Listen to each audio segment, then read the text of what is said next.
Video, I'd like to discuss screen print signs. The screen print signs product is used for anything from campaign signs, yard signs, road signs, anything that is going to be screen printed.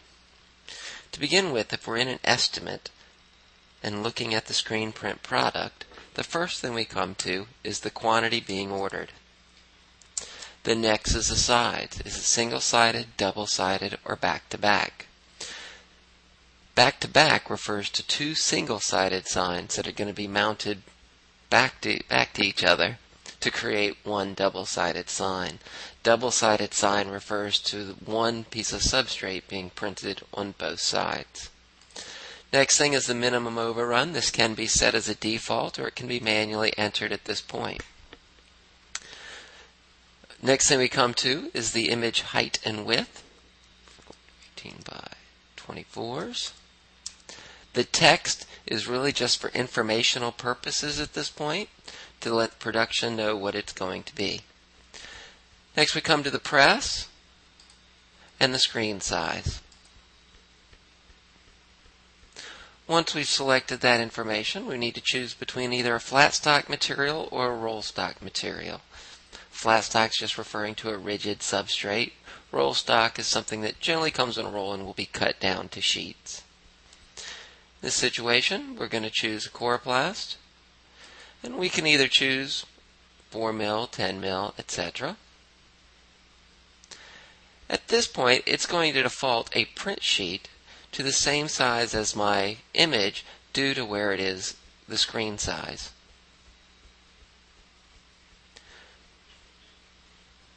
After that, I can go into ink type and choose a particular type of ink and type in a color.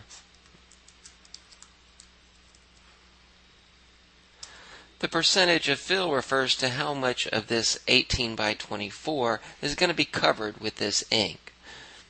By default, the first one is set to 100%, second one to 80, and so on. These defaults can be changed in the user constants under the pricing setup. Next we come to a color match if we need to mix paint inks to get that color.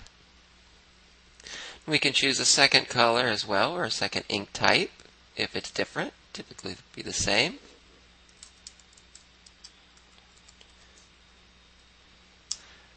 And a percentage of fill for that one.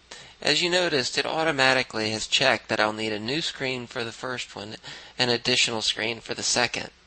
If for some reason you have these in stock or you're going to fit both colors on one screen, you can choose to unselect those to eliminate the charge for the screen charges. Below that, we have a drying method, basically whether it's a UV dryer or rack drying.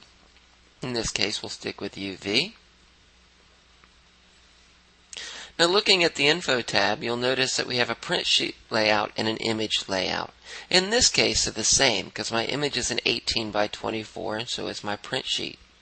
So therefore, it's a 1-to-1 combination. If I was doing smaller images on bigger sheets, such as I wanted these to be 4 by 6s, then you'll notice the breakdown's a little bit different.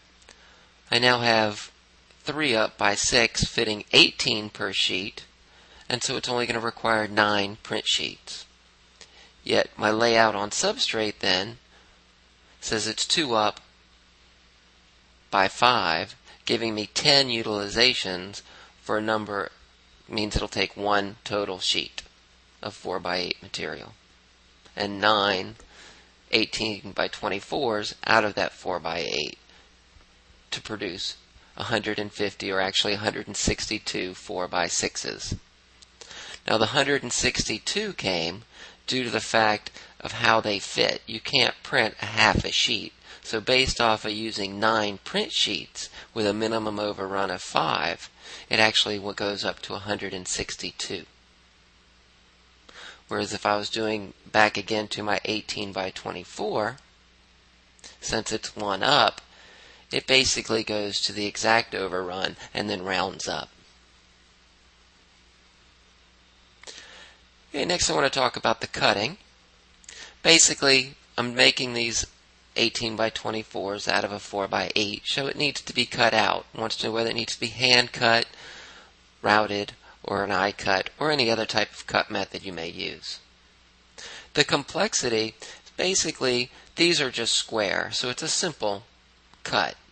The other options would be more of an oval or have some shape, or a complex where you have lots of small and sharp curves.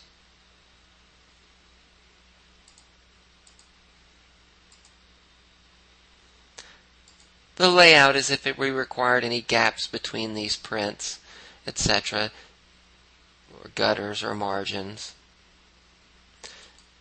The finishing options is for things like trim caps, magnets, Velcro, double-sided tape, things that you might use to install it with, grommets if there are any, easel backs, and drill holes. And the roll finishing is if I was doing a roll stock, such as screen printing banners, then I would give it an edge treatment, such as webbing. The install methods would be basically the same, grommets, and I can choose to put hems and pockets as well.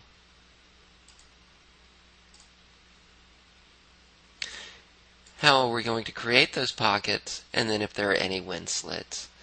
But again, this would generally only affect banners when screen printing banners. Add-ons are just the user add-on questions and the notes on work order. Next we come to the print description, which only prints on estimates and invoices, where the notes on work orders only print on work orders. The last options at the bottom, artwork on file and negatives on file, are typically for your production department. That concludes our screen printed signs video.